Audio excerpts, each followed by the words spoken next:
Very festive. Yes, this is the Christmas edition. How are you? Doing well. How are you? Doing well, doing well. Ready for the holidays, obviously. Yes. A little bit of a sprint yet to go, though. Yeah, of course. Where are you based? I'm in the Boston area. That's right. Okay. Yeah, we even though I've got the sweater on and all this, like it's like I'm still very hot. Like it's like 78 degrees right now in Austin. Uh, but it's been yeah, we've it's been kind of sweater weathery, so we've been trying to like get into it, but for the most part, still Texas. Yeah, fair enough. Hi there. Hi, everyone. Hi, Rich. Hello. Hey, all. Hi, Nelson.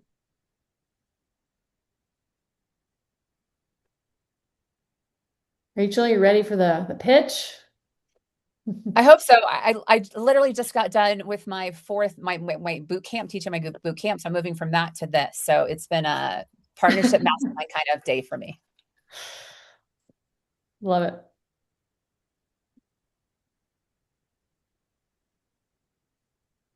Oh, I like the holiday theme. That's great. I should get a Christmas tree for my office. It's a great idea. It's fun. This is also the fun tree in our house, like that I let my kids decorate, where like the nice looking one is out there. I think Two that one's nice trees. looking as well. The only reason we have two trees is this was the main one, and it got overrun with all the kids' ornaments every year. So we're like, let's just put this in here and get a different one for out there. I don't know. It's on sale. A lot of Targets nearby where we live. I used to have three trees. So Oh, that's next level. yeah, I had a whole sports tree. So that was down in my sports room. And because I'm not home for Christmas any longer, my daughter and I travel a lot for Christmas. I'm like, we'll just go with one and call that good. Nice. Hello, everyone. Sorry, I could not join for some reason. I don't know how. In the calendar link that you all had on your calendar, when you just click join, you just join like normal. Yep. And me and Yes. Rob could not join. Okay, just one second here. I'm in like last second setup mode here. Okie dokie. See if this works. Does this work? Well, sorry, I wasn't I tried to be I was on time, but then my Zoom would not work, but hopefully it works for everybody else. Just waiting for Rob to join. Rachel, James, how you feeling? Good to see you. Great to see you too, Chris. Feeling great. This is similar to Rachel. I just came off kind of like facilitating something else right over to this. So it's Amazing. lovely. Yeah, no, we hear that. I see some people live, so people are trickling in, and that's great. Thanks for joining us. We're just getting our last judge onto the Zoom call, and then we're going to get started here in a moment. So thanks for joining us. If you want to go ahead and just quickly introduce yourself, tell us where you're tuning in from, and feel free to share your LinkedIn profile URL as well if you want to get connected with folks. But we're going to go ahead and get started here officially here in just 1 minute. Alrighty. Passcode, come on. For Rob, we're just trying to get our friend Rob Moyer into the chat.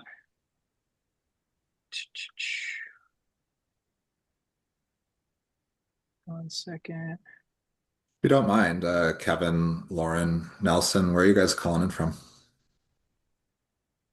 Austin, Texas. Nice. Austin, Texas as well. Don't let the Oh, sweater fool you. Boca Raton, Florida.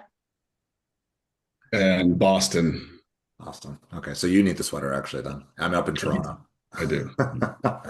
It is freezing up here right now. Alrighty. It is freezing, yeah. This is a terrible day here in Toronto. That is for sure. Okay, just one sec. I think I got Rob coming. Yeah, I think buses were canceled this morning.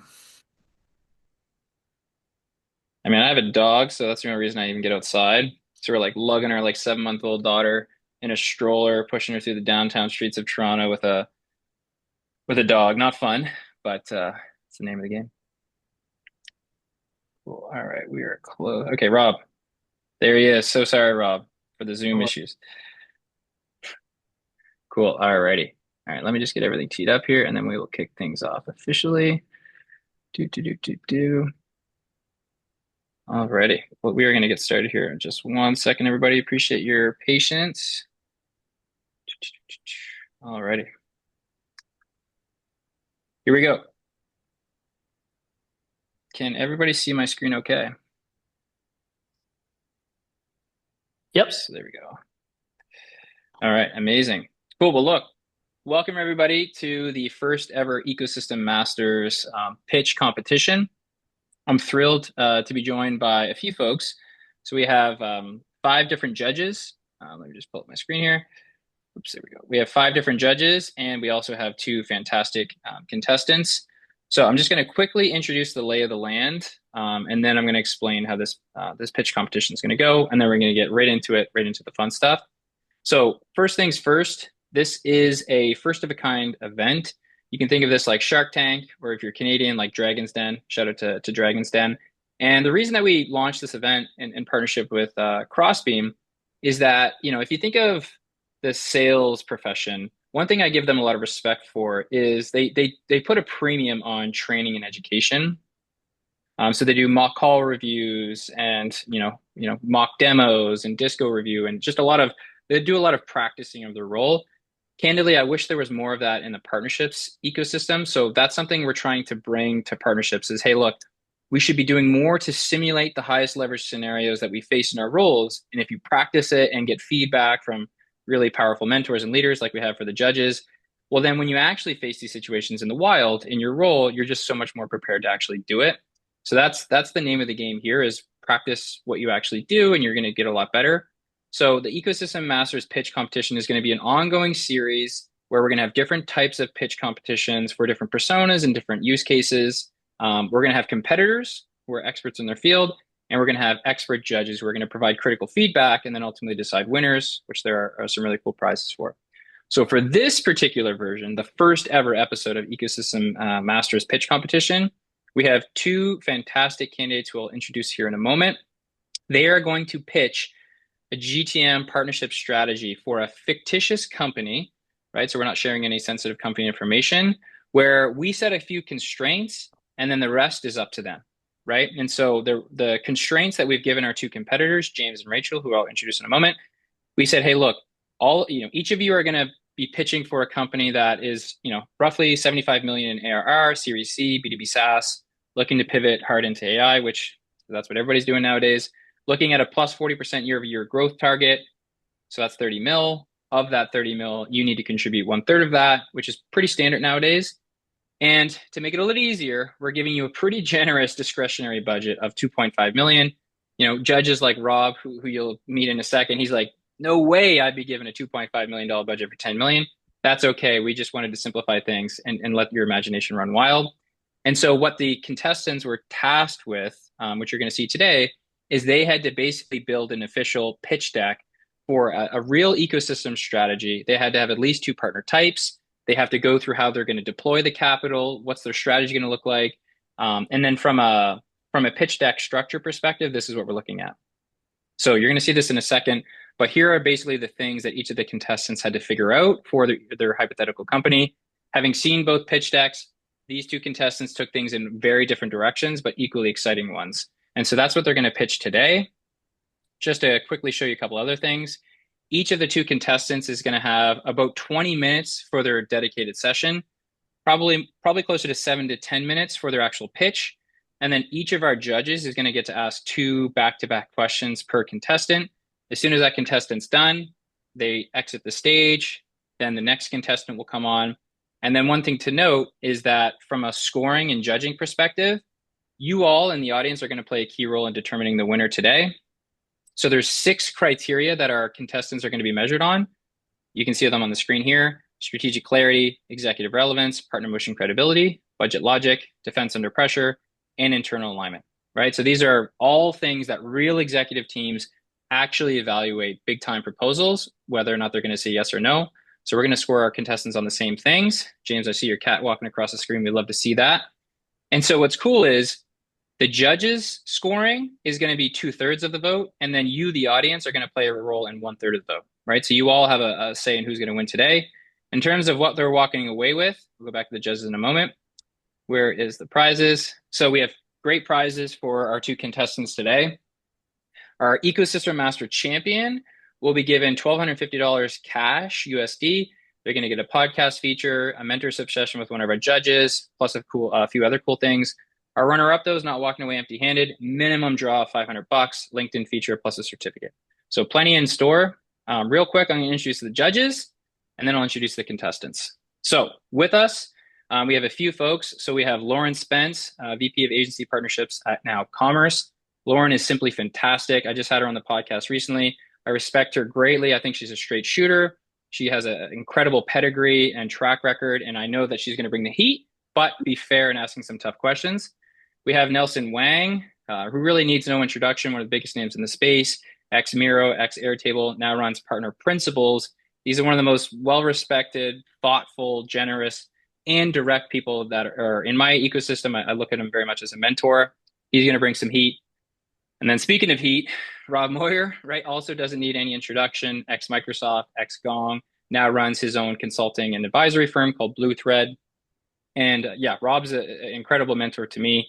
I know he's going to have a lot of great feedback and tough questions for the judges. And then last but certainly not least, Kevin Linehan, who runs all of partnerships at Crossbeam, one of the more powerful tools used by partnership and sales folks. He's a good friend of mine. Crossbeam has graciously co-sponsored this event for us. So real quick, Kevin, if I can put you on the spot, would love to just hear quickly, why was this an event that Crossbeam was excited to participate in, and what are you looking forward to most today? Yeah, thanks, Chris. Appreciate it. When you and I were sort of concocting the idea for this first session, I shared with you what I see sort of on the front lines with prospects and customers that are using Crossbeam or attempting to buy Crossbeam, and pretty consistently across the board, the gaps, skill gaps specifically that I will see from folks coming to the table are either related to strategy or lack thereof in terms of their ability to articulate what they're trying to do when they're considering Crossbeam as an element of that plan, and then advocating for themselves in terms of what they need from the business. And so that goes into sort of like the business case elements of going in and asking for exactly what you need to reach whatever milestone has been put in front of you. And so anything that we can do collaboratively to strengthen this profession in terms of those two areas, I think is beneficial to all of us, but definitely us at Crossbeam. Love that. Well, we appreciate those kind words and the investment. With that said, we're ready to get started. The 2 contestants we have, real quick, I'll just stop sharing my screen. Thrilled to be joined by James Prince, who leads. He's a principal of tech partnerships at Remote. James is fantastic. And then we also have Rachel Collie, who's head of partnerships at Momentous. So we have 2 fantastic competitors who you're going to meet here in a second. We flipped a coin yesterday to decide who was going to go first. James won the coin toss, and he decided to go second. Sorry, James. Okay. James was shaking his head. He's like, don't do this to me. So James is going second. Rachel is going to go first. So without further ado, Rachel, you are up. I'm going to go ahead and share my screen to share your pitch deck. And just as a reminder, Rachel is going to go through her pitch deck. The judges will not interrupt during the pitch portion of her presentation. At the very end, I'm going to start with Kevin, then Lauren, then Rob, then Nelson. You each get back-to-back questions. And then I will share the scoring link for the audience. The judges will input their scores, and then we'll go on to James. Everybody all set for this? Alrighty. Cool. I am going to go ahead and share my screen now. And then Rachel, you are up. Good luck, Rachel. Good luck, James. And judges, let's have a good time. Cool. So here we go. All right. Just to confirm, can everybody see my screen okay? Good to go. Yep. All right, Rachel, you're on. Let's go. Okay. So just thank you for the opportunity to be here today. It's really not often that partnership leaders get a forum to really imagine what we could do and what the possibilities are out there. So to really show partnerships can evolve from support motions into true strategic growth engines. Today, I want to share a simple but powerful idea. FlowGrid can own the go-to-market workflow layer of the market, and our partners are the fastest path to get us there. So across mid-market SaaS, RevOps, and SaaS, RevOps teams are drowning in disconnected workflows. Pipeline slips, data breaks. This leads to misrouting of leads. Sellers improvise in disconnected tools, and workflows are duct taped together on a weekly basis. Integrations alone don't solve this, and AI can't help unless workflows are connected. The real issue is that no one owns the go-to-market workflow. So here's the opportunity. FlowGrid can fill this gap. We can become the go-to-market workflow marketplace, where RevOps teams can activate complete pre-built pipeline workflows across CRM, marketing automation, enrichment, routing, and sequencing. These aren't point-to-point integrations. These are full pipeline acceleration workflows built with the tools customers really already rely on. And the most powerful part, we co-build these workflows with our top 10 go-to-market partners. So here's the strategy behind it in 3 areas. One is that we want to co-build the workflows that matter the most. We work with the go-to-market tools that already shape rev operations. Again, CRM, marketing automation, enrichment, scoring, and routing. Together, we build the workflows RevOps teams run every day. Then we want to productize those workflows to the marketplace. Customers can browse workflow bundles, deploy them instantly, and activate AI-assisted configurations. And then the third thing we want to do is monetize through the co-sell motion. Partner source signals, overlapping accounts, and workflow-led use cases can drive that shared pipeline. The moat comes from workflows embedded into go-to-market operations. Workflow competitors cannot replicate this motion. From a budget standpoint, sorry, but I have used all my budget. We might not spend it all, but I have allocated my whole budget. So this $2.5 million budget is intentionally weighted towards execution and risk mitigation, broken down into 6 categories. A partner engineering pod, which ensures workflow delivery velocity, our highest and severest risk.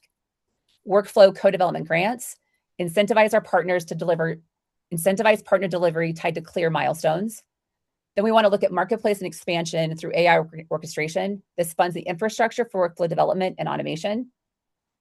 Co-sell activation and enablement. This will equip our sales and partners with workflow-led plays.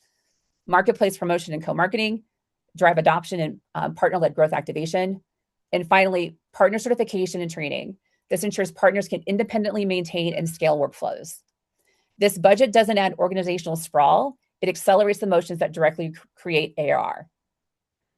So from a roadmap perspective, looking at 15 months, which I put into 4 quarters, the first thing we want to do is we want to prove it. We want to co-build 2 workflows with 3 core partners and pilot with design customers or beta customers. We want to productize it. Launch the marketplace version 1 with 10 partners, 6 workflows, and 750 activations. Aggressive. Q3, then we want to monetize it. Have co-sell plays, partner source pipeline, and accelerated deals. And then in Q4, we want to continue to iterate and scale those AI workflow orchestration and vertical workflow packs. Nothing here requires a new business model or unrealistic team expansions. It's disciplined execution aligned with the Series C realities. So our goal in this revenue model is to get to $10 million in ARR. And there's 3 ways we're going to do that.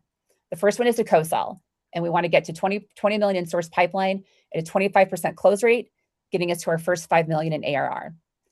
Then we want to have 12 million of workflow-led pipeline coming through our marketplace. This again is a 25% close rate and $3 million in ARR. And the third item is expansion of our current customers using these workflows. Because they're our current customers, they would have a bit higher close rate, $6 million in pipeline, 33% in close rates, getting us to about $2 million in ARR. This gets us to a total of 10 million using a realistic 18,000 in annual contract value. And even with win rates reduced by 5 points, we still land at about 8.5 million in ARR. To make this strategy real, we need internal alignment and we need tight cross-functional alignment. First is with our sales team for co-sell adoption, partner signal routing, and workflow-led plays. Then we need to look at product engineering who needs to build all of this. Workflow co-builds, marketplace infrastructure, and the AI orchestration.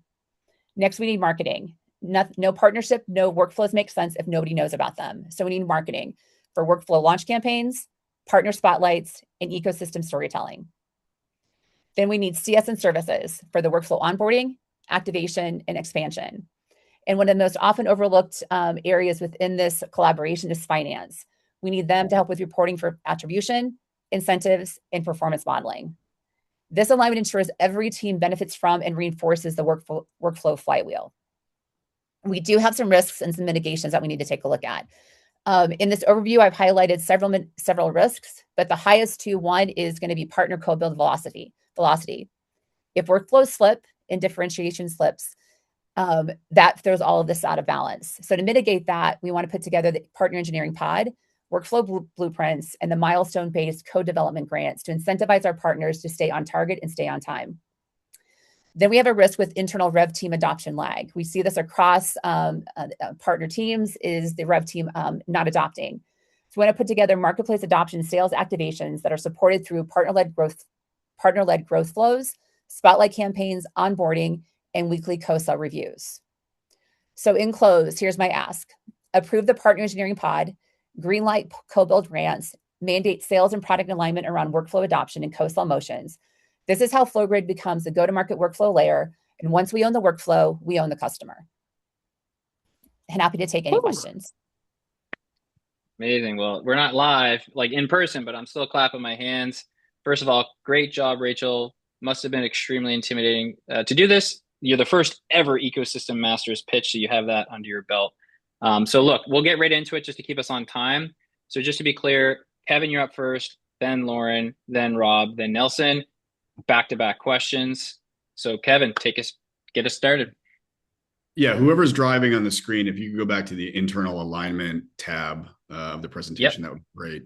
No Rachel, thank you and great work. We know that even when there's an executive mandate, getting internal alignment from department heads isn't always the easiest thing to do. As I look at this section of your presentation, can you help me understand sort of how you would go about establishing the alignment with each of the leaders in these respective sections of the org? Specifically, I'd love to understand the measures of success that ultimately these leaders will care about, that you will influence. Sure. So I think that we have to look at the KPIs that are driven by each one of these areas. So for sales, revenue is king for them. And we need to show the sales team what the revenue number is, how that impacts their quota, and from an individual contributor standpoint, what that means from a bottom line perspective. Looking at product and engineering, they're looking at workflows, they're looking at workflow adoption, and they're looking about how this enhances their product overall. And how does the adoption increase their own KPIs? So one of the things that we need to talk about, what we focus on, is how do we speak the language of each one of these areas? So again, marketing is always talking about how many leads am I bringing in? How many qualified leads do I bring in? And how do these motions of co-selling and co-marketing together, how do they drive new leads in the organization that impacted their internal KPIs? CS, they're focused on retention and expansion. And where does this go-to-market motion with several partners developing workflows? How does that enhance their go-to-market motion, their retention, and their expansion? And again, speaking their language. Finance, well, they want to know how, if we're paying all this out, what's the impact on future ARR, not just today? What's the cost benefit? What are they incentivized by? And how do we attribute all of these things that we're targeting the right partners with the right type of incentive? But for me, it's always been about two things. One is making friends with the C-suite, explaining it to them in their language where these pieces make sense, finding friends within the org, and helping drill it down. Amazing. Kevin, floor is back to you for your second final question. Yeah, great. And so, if I go back to the budget allocation, the first thing that comes to mind, budget allocation, then into the actual quarterly rollout plan. Just quite simply, Rachel, how do you decide on what partners go first with you and what partners you'll choose for these efforts? Yeah. So if we look at the partners that we want to work with from an integration workflow perspective, this is where account mapping comes into play. This is where tools like Crossbeam come into play.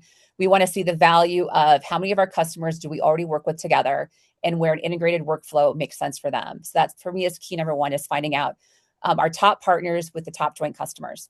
that's key, because we want to be able to show quick value and quick adoption and quick sales motion. And you do that with a joint customer area. So that's where I would start first, to decide who those top 10 partners are going to be.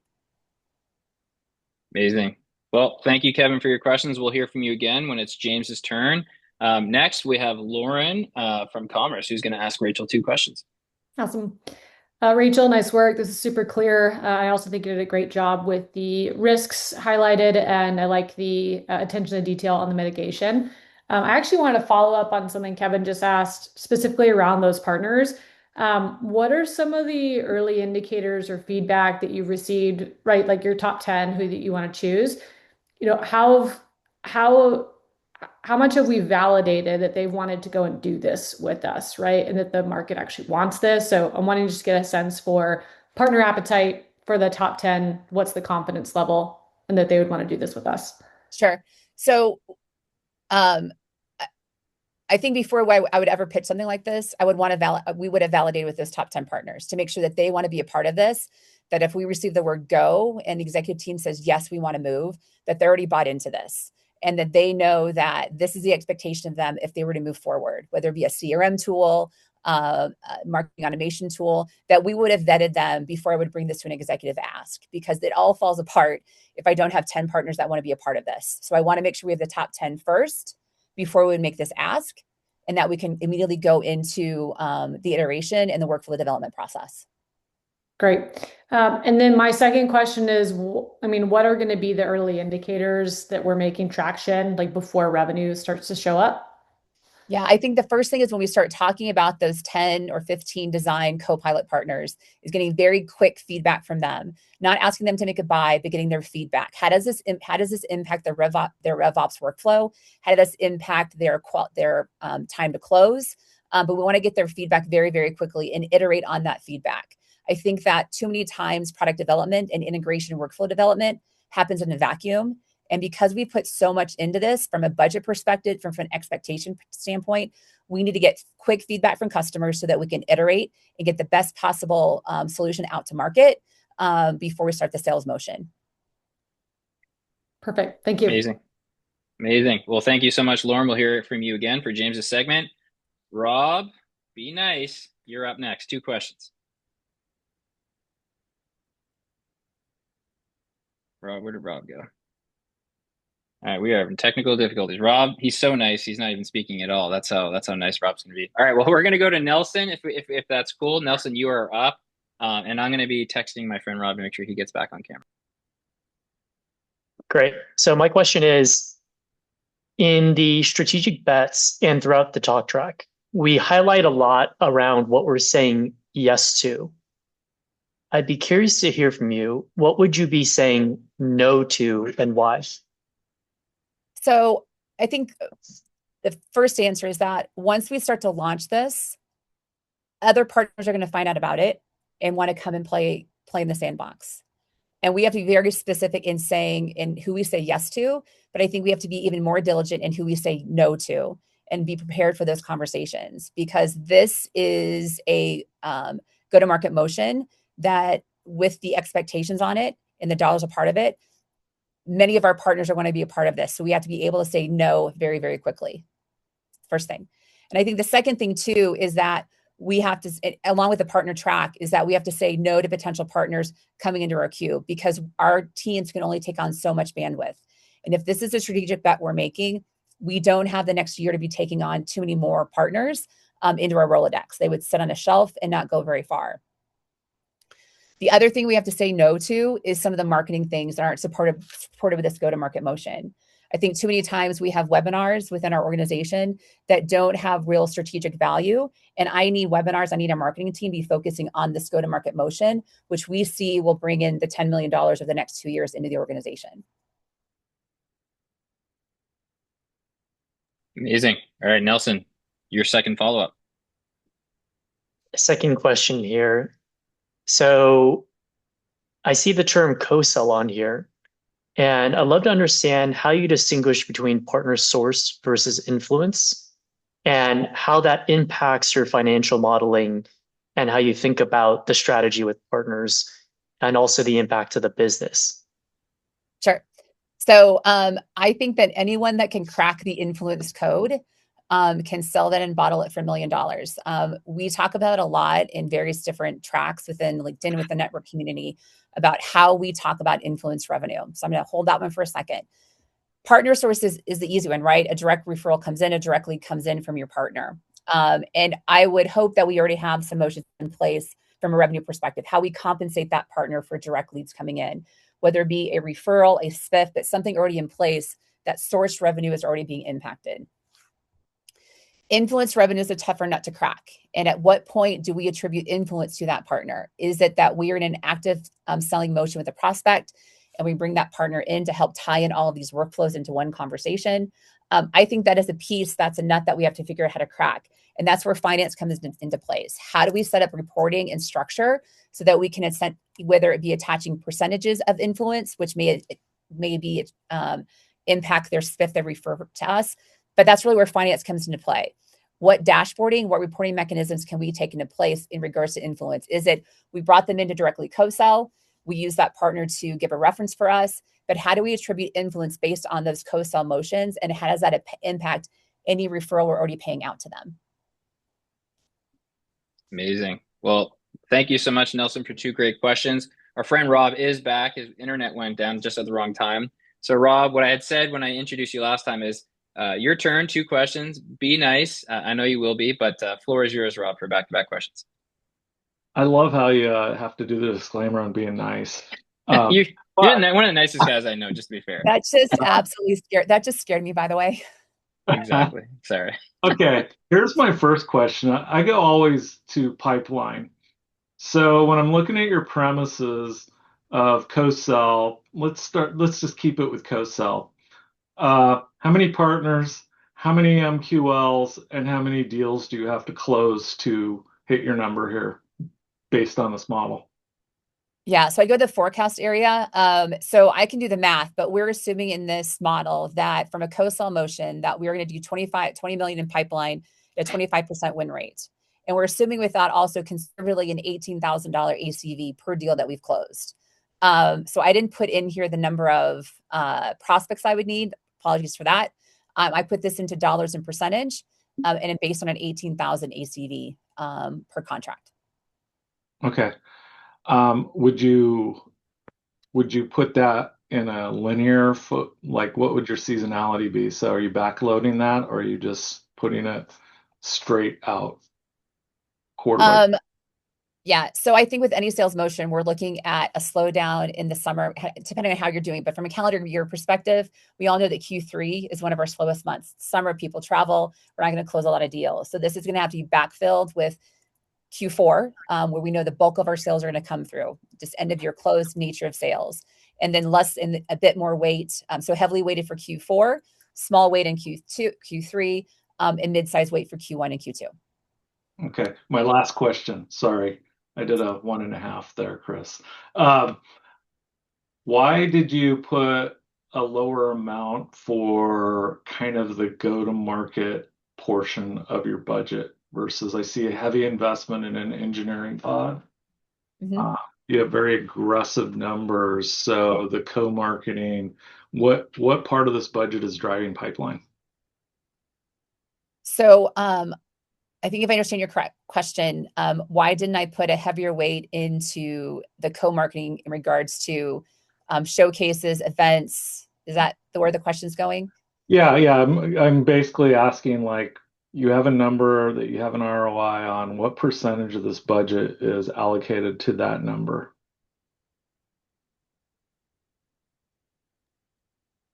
Yeah. Basically, Rachel, of the $10 million goal, $2.5 million budget, what percentage of this is like purely directionally supporting the actual revenue attainment versus some other budget is more supportive? Yeah. So in this budget, I've weighted it more on the product engineering teams because I need the resources and incentives to be able to build out these workflows and be able to build out these tools, which will include some incentives to our partners to keep them on time and on target with their delivery of what we need. Then also in case we need to enhance any engineering, either training or engineering headcount. But I have heavily weighted this on the engineering side of the house because what we don't want to do with this new go-to-market strategy with this workflow and AI build is that I don't want to take away from our own internal corporate roadmap and functionality requirements that we have and commits we have to customers. This is a new model. So we need to look at taking this budget and putting it towards engineering that are focused on these workflows and this AI capability. Because what we often see in many product teams is that they have 1 or 2 people dedicated to integrations. This go-to-market strategy is going to require more than 1 or 2 engineers dedicated to workflow and AI development. Love that answer. Amazing. Great job, bud. Well, thank you, Rob, for sneaking in 2.5. We'll allow it. We'll keep an eye on you though for the next one. But look, let's all give a virtual round of applause for Rachel. I think we can all acknowledge that that was not easy to do. Rachel's got a full workload in her life. So thank you so much, Rachel, for that. And good job. Thank you for the chance. Alrighty. Thank you. Alrighty, cool. So now, whoops, here we go. Let me get this going. Here we go. So now real quick. So as I mentioned, the audience, as you get ready to rock and roll, I've just shared a link in the chat. So it's a Mentimeter link. It's a very cool, easy to use tool. The audience plays 1/3 vote power for who is going to win this thing and get the big bucks. So please, please, please, it just takes 30 seconds. Open up that link. It's just a sliding scale, very easy, right? Even for my simple brain to be able to do. And you're just rating the Rachel on 6 key categories like strategic clarity. All you need to do is slide the scale to where you think she rated out of 5, hit submit, and you go to the next one, and then boom, you're done. Your votes will contribute 1/3 of the overall decision power. And we're going to do the same link for James once he's done. Alrighty, James, if you are ready to rock and roll, we will get right into it. Let's do it. Can everybody see my screen okay? Yeah, and everybody can hear me? Can I get a thumbs up? Loud and clear. All Great, right, thank you James, so you are much. ready to rock and roll. Cheers. 1 second. It's on a timer.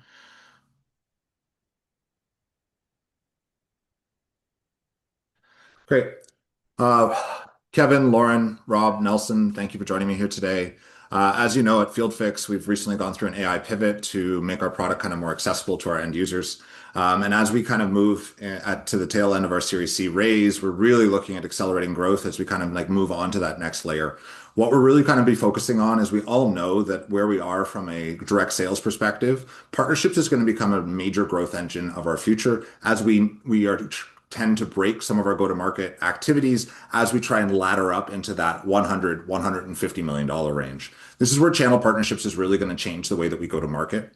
Our product was very technically oriented before the AI pivot, which meant that selling through channel was actually quite challenging. With the AI pivot that we did about 6 months ago, it actually allowed our product to be sold at a channel level significantly easier. The pilot project that we just finished at selling to a couple different channel partners allowed us to see a significantly higher attachment rate as we started to attach that product at a channel with these channel partners. Now, who are we again? Now, and why does this matter? Farmers are getting pinched left, right, and center. We all know in the United States that tariffs are squeezing margins. And one of the ways that our product supports getting them more money in their pocket is doing predictive analysis on their service of their large equipment. Any day the equipment is down, that means that they can't be actually utilizing it, which means that they can't be making money. So what this does is actually put our tool in the hands of the actual farmers and allows them to see an equipment score that allows them to predict when they're going to need maintenance and save them tons of money. Now, why channel? Next slide, please, Chris. Why channel? The reason that we're getting into the channel partnership specifically at a dealership and dealer level is because dealers have a long-term generational relationship with farmers. Our direct sales team has struggled to actually go directly, and we've been actually generating a lot of our pipeline through service partners, which is one of our other partner motions that has gotten us to here, which we are not abandoning, but we really need to make a big bet here on channel because we predict, our partnership team, that the channel partnerships can actually grow to being the #1 source of our revenue over the next 3 years. So the investment that I'm asking for you today together as an organization and the leaders that we have in this room is that we need to align that this pilot, this secondary pilot, so this is year 1 of year 3, needs to be invested in so we can actually determine whether or not we can actually generate the $150 to $200 million of revenue that we're looking for over the next couple of years. Now, how are we going to do that and who are we going to go with? Partner selection, please, Chris. So who we're going with, we're going down we have 2 major kind of different types of equipment that we work with, Massey Ferguson and John Deere. We're going to be going forward with focus on John Deere channel partnerships because John Deere has our highest amount of data that we ingest from our data integration directly with the manufacturer. So this meant that this has selected us over into John Deere dealerships. Now, what we saw through the pilot that we just finished was that our attachment rate actually climbed from single digits into 20 to 30% attachment with this simpler version of our product using a Quip score. This was a really loud signal for us that we need to do some investment into determining whether or not channels can continue to be a growth engine for us in the future. Now, this doesn't mean that we're going to let go of our referral network, and there's going to be slight investment there as we kind of shift towards automation. However, the focus is really on this, like determining how to win in the channel with dealerships directly. Now, what is the motion and how are we doing this? Great. So the channel program is really going to be oriented over the course of this year about securing. The pilot project was actually with individual dealers. Partnerships, so the way that dealerships are structured, just so everybody knows, is that there's a significant amount of consolidation in the market. So there's actually a number of singular independent dealers, smaller groupings, and then what I'm calling whales at the top end. So what we're going to do is we're going to slowly ladder up over the course of this year and then over the course of the next 3 years. So we're going to start with smaller independent dealers. We're going to secure them because we already know how to do that. And then we're slowly going to move up market in the channel partnerships to get there. Now, how are we doing that? Great question. So how we're going to be doing that is we're going to staff up immediately with BD managers. So these are partner managers that are going to be full cycle. So they are going to start with securing new partnerships as well as then activating based on the experience we had through the pilot.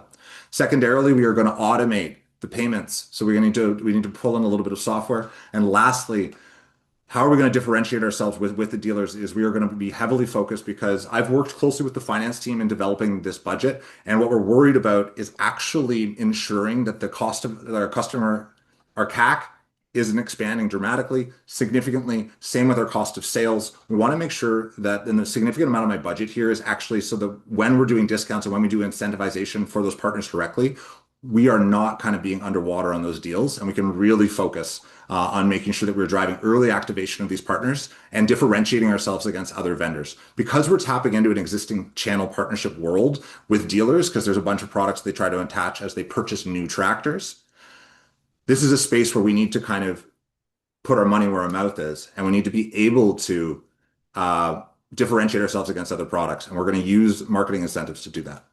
So the 15-month roadmap, we're in zero right now. So we're in prep, we're in acquiring. What am I doing right now and what are we doing? First of all, we're generating executive alignment. I need all of you in this room to get on board with this channel strategy for a couple different reasons. One, we've already worked directly with the sales team with the pilot. The co-sell motion has already started to be developed.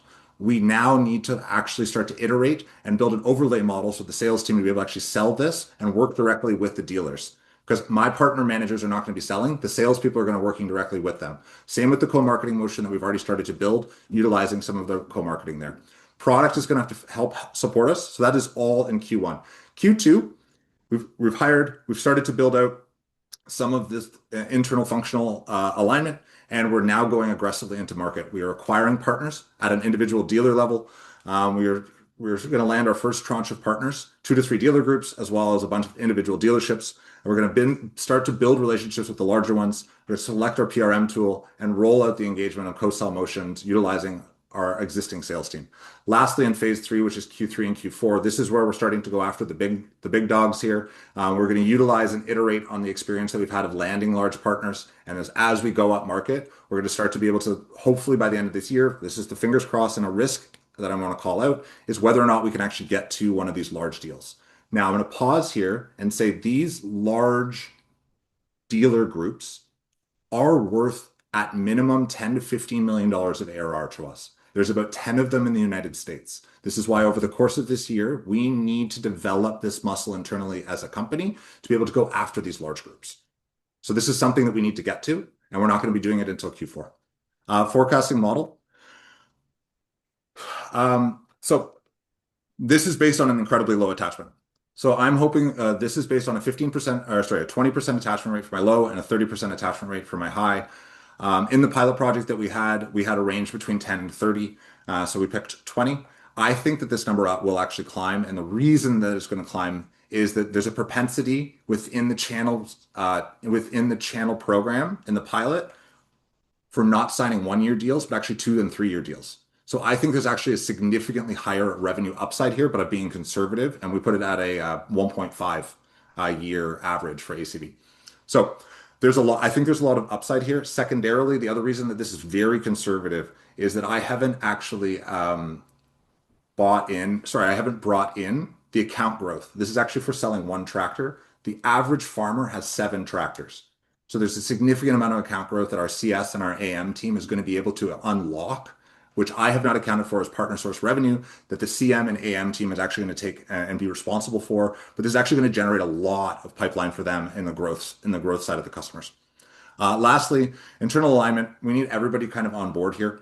The primary way that I'm going to be doing this is actually developing with the people in this room today an internal executive steerco. And this is kind of like a tiger team while we're in the launch phase so that everyone is aligned. So each of the DRIs, ideally everyone in this room, we get together on a short-term basis to ensure that everything is aligned for the launch in Q1. There's a number of things here that I'm happy to dig into. But the two major things that I'm at risk here are, and the risks and mitigations is, have I allocated enough money to actually activate the dealerships? This is something that we're unsure about because as we start to go up market and we start to get these large dealer groups and the larger partners, unsure of exactly. So these are assumptions that I've made. So I just want to call that out. Secondarily, the other major risk here is organizational buy-in. If we do not have people aligned on this and being able to develop this partnership and have people really start to think about channel as a future growth engine for us, getting to that $150, $200 million ARR, we're not going to be able to do this. Because we're going to have to reorient a large part of our go-to-market organization. So lastly, 10, executive ask. What do I need from you all today? We need to get these BD managers hired so we can go start acquiring partners. And so I need the confirmation of the $2.5 million. Secondarily, I need all of you to kind of like agree to be a part of this Tiger Team steerco so that we can keep our alignment together while we do this initial internal alignment around channel. Thank you, everybody.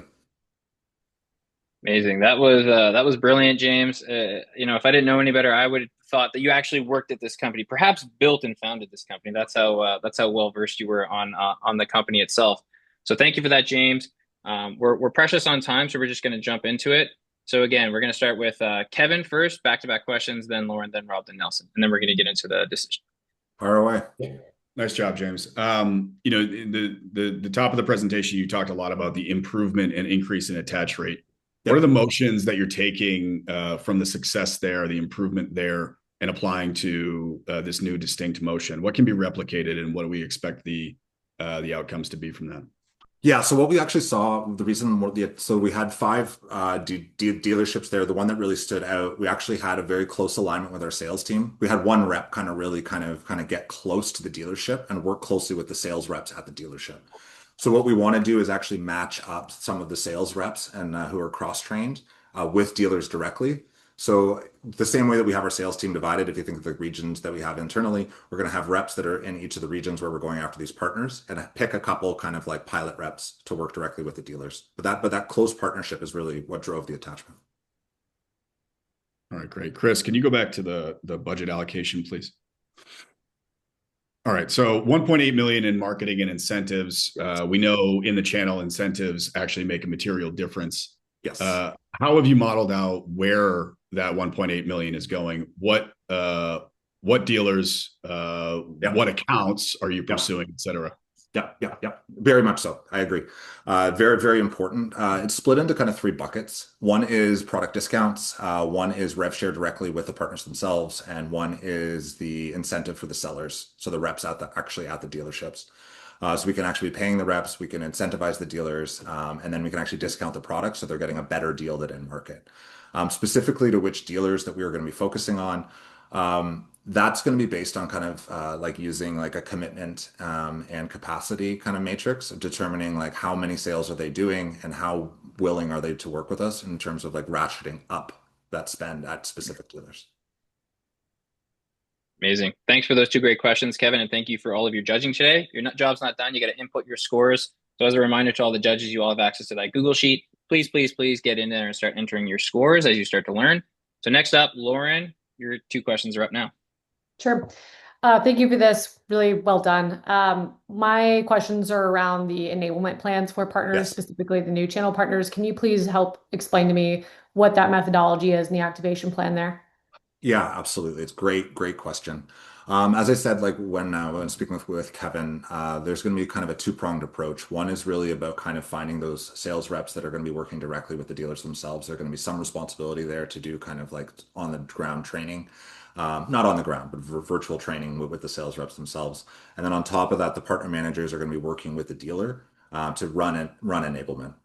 In the long run, as we start to get more mature, the goal there is to actually utilize some of our enablement reps, but it's not something that I'm asking for at the beginning. I really want kind of the workflow to bubble itself up to be able to determine when we bring in the reps. But in the interim, it'll be the partner managers we're hiring and the sales rep. Got it. And can you go to the risks and mitigations? I noticed that a lot of the model hinges on winning a whale deal at the Yes. back half of the year. Yes. So I'm curious, one, it's maybe two-pronged, like what was the logic behind making this medium? To me, this feels high in terms of severity. And two, is there any upside from the other dealer networks, like some of the other BAU motions? Is there any upside from that to mitigate against this? Very good question. You're right. There is a lot of upside that comes from kind of going after these whales. However, I think there's the conservative nature of the attachment rate that I shared was that in that pilot project, we only got to 30%. Uh, I know that there is upside there for dealers that is going to be higher than that. So I think with a much closer, better strategy, these smaller dealer groups or even independent dealers could have attachment rates significantly higher than that. So we are not. So if we start making plays to try and get to a whale about halfway through the year and we're nowhere, we'll pull back on that strategy and really focus on optimizing the ones that we have in the pipe already. Got it. Thank you. Awesome. Thank you for two heavy hitting questions, Lauren. Thank you so much for all your judging so far. Feel free to start entering your scores, Lauren, in your Google Sheet. All right, next up, Rob, Rob, you're up next for your two questions. Okay, it's going to be 2.5 again because I had one clarification question. When you add up your margin and your incentives, what percentage of the sale is that? Like, for example, is it 20% margin plus 5% incentive? That's like the clarification question. The follow-up question to that is what's the cost of goods versus a direct motion? Like how is your CFO going to look at this? So as I mentioned during the presentation, I've been working with our strategic finance lead, so it's not directly with the CFO yet, but they were the ones that helped me actually build out the plan. In regards to like making sure that I wasn't off on COGS, like that was the name of the game. I don't want to kind of propose something that we're just using discount dollars to like make work. And then especially if we're going to like put that forward as an engine. You're putting me in the tank here in regards to the margins. I had it written out, but Lovable didn't pull it in. So apologies. I can't remember exactly what they were. I did have it. I can send you the table after if you'd like to see it. No, that's okay. Okay, the second question has to do with your ramp, kind of Yep. almost a follow-up to Lauren's question. So, in order to hit your number that you Yep. have, you're going to have to get to activation quick. Yes. Is this going to be dependent on 5 partners, 10 partners? Like, how do you see landing the plane on all these enablement plans? Yeah, it's a great question. So the benefit we have here is that the smaller dealers, like the smaller partners, have tighter margins than the consolidated players, which means that they have a higher incentive to kind of work with us. And that's what we saw through the pilot project is the independent dealers were actually able to sign on and grow very quickly. The downside is that the independent dealers have like a smaller like total potential value. But so our focus in the first couple quarters is really going to be on the smaller partners so we can get them in so we can really build our capacity and capability to be able to go get the bigger ones and activate them more quickly. I don't want to go get like a dealer group that has like 10 dealers at the beginning because we don't have the muscle built yet. It's not something that's not worth the risk. So we're going to be really focused at the beginning on smaller partners that we can like kind of accelerate faster. Amazing. Thank you so much, Rob, for all your judging. Rob, feel free to jump into the Google Sheet and start entering your scores. Last but certainly not least, Nelson, you're on the clock for 2 questions. And then please stick around. We're going to quickly turn around and announce the winner to wrap up on the hour. First question is a follow-up to Rob's. I know you had said that the margins didn't show up here, but just curious to understand the thought process. Yep. On the margin amounts that you did land on, Yep. how do you know those are the right margins to pay out? Again, it's based on the pilot project. So we're discounting. Sorry, some of these numbers are coming back to me. We're discounting about 10% more than our posted MSRP on our website through the dealer network. So that's directly to the user itself. And then I think I put set numbers. So for the sales rep themselves, just as a reminder, our MSRP on a 1 year deal is only $1,000. So the rep themselves is actually getting repped out. I think the rep is getting $150, and then the dealership is getting a rev share of like something like $100 per. So I put those working with the um, finance team. The reason that we picked set numbers and not percentages is because like we wanted it to be set. So even if they sold a 2 year deal, like it was still like a set number. So we didn't want them to be percentages. Got it. And the second question is, how do you think about trade-offs in making the allocation of resources you recommended in the presentation? That's a great point. Based on my experience in kind of helping to run other partnership organizations, when we're kind of in a launch phase, hiring really smart people and not worrying too much about processes is kind of like where I kind of index back to, which is why the focus is really on hiring 3 people who have kind of done this before, and then really pushing the budget towards trying to generate pipeline as quickly as possible. With the audacious goals we have, the focus is really on the incentives and wanting to make sure this works. I don't want to waste time by kind of like spreading it out and building a process. I'd like to get to like whether or not the channel motion is going to work for us. And if it is going to work, then we can really talk about accelerating it in year 2 and year 3.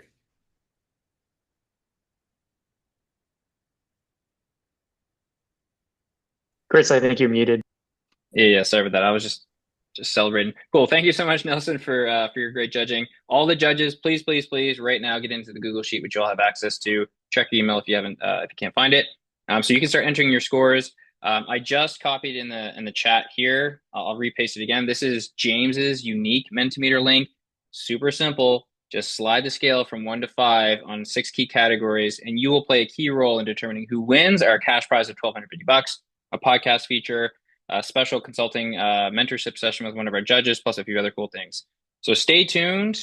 Judges, I know we're going to jump on the Google Hangout. You don't need to do that. Let's just keep it simple. Just go ahead, stay here, enter in your scores. I have access to it, and I'm going to add these up in a second. So everybody, please do not jump off. Literally in the next 2 minutes, we are going to decide a winner. Let us know your comments in the chat. If you've never been in a strategy pitch conversation before, let us know what was your feedback? What did you learn? Maybe what surprised you? Would love to hear from a few folks in the chat. Anything at all about what your experience was like in watching this, because I thought this was simply fantastic.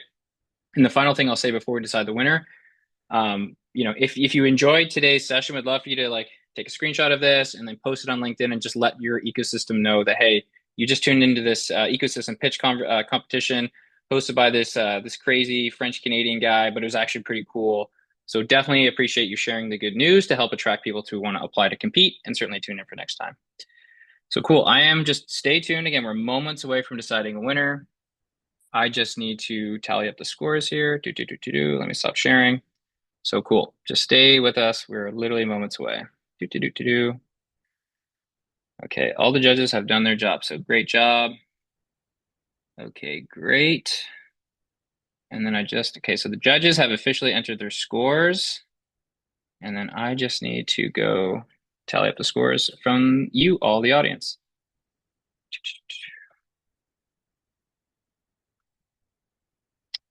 Alrighty, we are super close.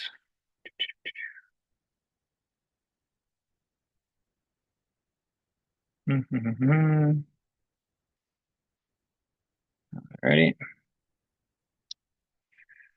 All right, this is going to take me 1 second, everybody.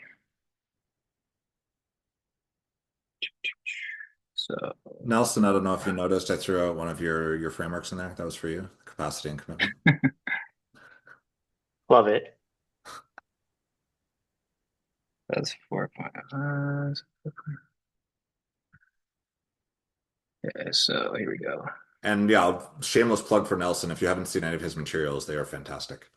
Really, really helpful and kind of like driving clarity and like simplicity through kind of like how to 4.14 network.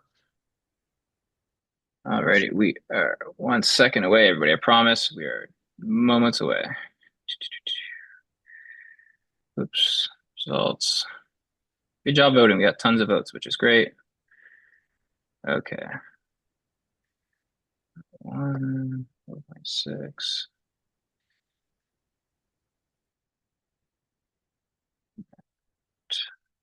Plus 4. Okay. Ooh, that is close. All right. Cool. We have a winner, ladies and gentlemen. So just give me 1 second here so I can see you all. Okay. Well, look. So first of all, thank you to our judges. Fantastic job. Thank you to our contestants. James and Rachel, you both did a fantastic job. So to be clear, the judges contributed 2/3 of the vote. You all contributed 1/3 of the vote. On a scale of 1 to 5, the difference between the winner and the runner-up here is 0.1 out of 5. So this was like literally, 0.14. 0.14 is the actual margin. So that just shows you how close this was. But the winner of the first ever Ecosystem Masters pitch competition, $1,250 cash, podcast episode feature, plus a few other cool perks, is James Prince. Congratulations, James. Close race. James, clearly the judges in the audience thought you were top tier. Rachel, obviously, huge congratulations to you as well for putting up a great show. But James, congratulations. How does it feel to be the first ever Ecosystem Masters pitch winner? I'm speechless. I'd like to thank the producers. I'd like to thank, the Chris for putting this on, the judges for being here. Honestly, it was such a great experience. So I just want to say thanks for putting this together, and I hope people learn something. And kudos to Rachel. 1.14. Come on, like what's like when we're talking about budget? Yeah, that's a rounding error. It's like we spent the same amount of money. Like it's like we're Exactly. right there. So congrats and thank you, Rachel, for putting up such Thank stiff you. competition. Thank you. You did great. You did great. Thank you. Well, look, congratulations, James. Congratulations, Rachel. Rachel's walking away with $500 cash plus some other cool prizes as well. So look, first ever. We're always going to get better, and I'll get better at making this more enjoyable for everybody. But thank you so much for our judges. Thank you to our competitors. Thank you to you all for taking busy time, end of fiscal year. This is intense time, but you still join no matter what. We'll see you next time. We're going to launch another one in January. See you all then. Hope everybody has a safe and restful holiday season. Cheers.